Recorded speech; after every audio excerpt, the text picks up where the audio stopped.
been very painful. I don't want to die. They're words no child should utter, and no parent wants to hear. But my God, she had so much potential too.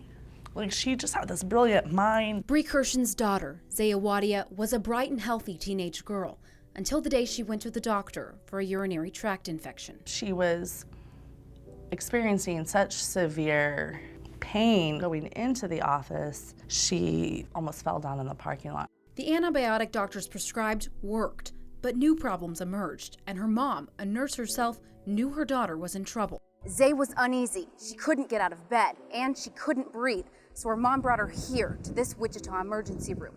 They said, we can't find a reason for what's happening. We spoke with the pulmonologist at Children's Mercy, and we need to get you there. We're flying now. So we left, and we flew. Dr. Jenna Miller, a pediatric physician, was waiting for Zay when she landed at Children's Mercy in Kansas City.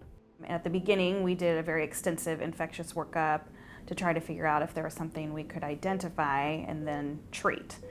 And we never found anything. Days, weeks, and even months passed. Zay's life support so extensive, national media picked up her story, catching the eye of Dr. Martin Taylor of Harvard University. My wife saw the story of Zay on the news and said, doesn't this sound a lot like your patients? My patients had both been exposed to the drug Bactrim. Doctors originally prescribed Zay Bactrim, and while her pharmacy gave her a generic version manufactured by Vista Pharmaceuticals, doctors say the generic is interchangeable with the brand name. Harvard doctors had been studying the effects of Bactrim and its generic equivalents in patients who'd become sick. They noticed a disturbing similarity. The lining of their lungs was gone. This was a pattern that was very striking because normally, something that was supposed to be there was just not there. Doctors from Children's Mercy published a study in the Journal of the American Academy of Pediatrics. They studied 5 previously healthy young patients. Of the 5 patients in the study, 2 died.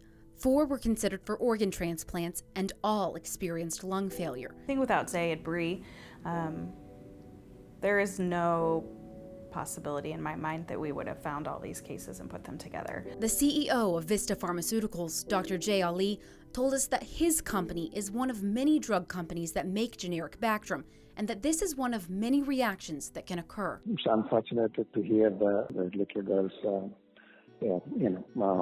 disease. This is one of those severe adverse reactions that they're talking about for any drug molecule. Little consolation to a child on life support. To keep myself going, I just tell myself nothing lasts forever. And I'm gonna get home eventually. And Zay did. After 457 days in the hospital, she returned home to Wichita to a crowd of friends and family. She died just 12 days later. Zay had just turned 17. And Zay was still in my arms, and I just was kissing her forehead and talking to her and telling her I was sorry and I loved her and it was okay. And even in all of her suffering, we were very lucky in so many ways.